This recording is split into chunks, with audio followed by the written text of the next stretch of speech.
치솟는 기름값에 정부가 유류세를 낮추기로 했는데 그러면 실제로 주유소 판매가는 얼마쯤 내려갈까요? 10년 전에도 정부가 유류세를 내린 적이 있는데 그때 당시 상황을 되짚어보면 유류세를 낮췄을 때 누가 좋아할지 짐작해 볼 수 있습니다. 노경진 기자입니다. 지금으로부터 10년 전 2008년 3월부터 12월까지 정부는 유류세를 10% 인하했습니다. 리터당 휘발유는 82원, 경유는 58원 세금을 깎아줬습니다. 세금을 낮춘 만큼 판매가도 낮아졌을까요? 2008년 3월 유류세 인하 첫날 기사입니다. 보시죠.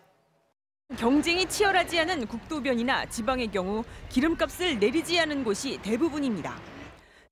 지금 비싸게 주고 사갖고 왔잖아요. 한 80원 내려가야 되는데 그만큼 저기 남는 것도 없는데 그걸 떨고 해야지. 그만큼 손해보수 남지 않습니까? 실제로 유류세를 내린 이틀 뒤 당시 정부가 전국 주유소 판매가를 점검했더니 휘발유는 리터당 40원 내외, 경유는 30원 내외 내린 것으로 조사됐습니다. 정부가 유류세를 낮춘 액수의 딱 절반 수준만 내린 겁니다. 왜 세금은 낮췄는데 기름값은 반밖에 안 떨어졌을까요? 먼저 유통 과정상 시차 때문인데요. 업계에 따르면 정유사 출고가가 주유소 소비자가로 반영되는데 통상 일주일이 걸립니다.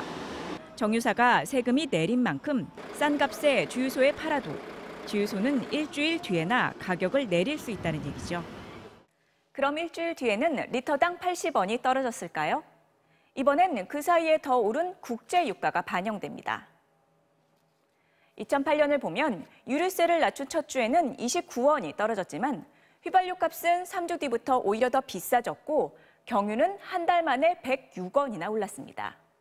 세금을 10% 깎아줘 봐야 국제 유가가 더 많이 올랐기 때문인데 기름값 상승세를 막기엔 역부족이라고 당시 정유사들은 주장했습니다.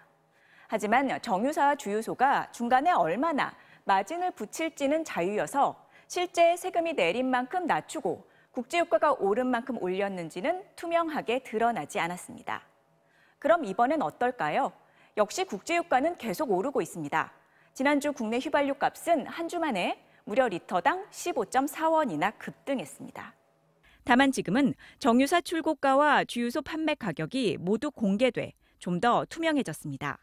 유류세 인하로 정유사와 주유소만 이익을 올리는 일이 없도록 철저한 관리 감독이 뒤따라야겠습니다. MBC 뉴스 노경진입니다.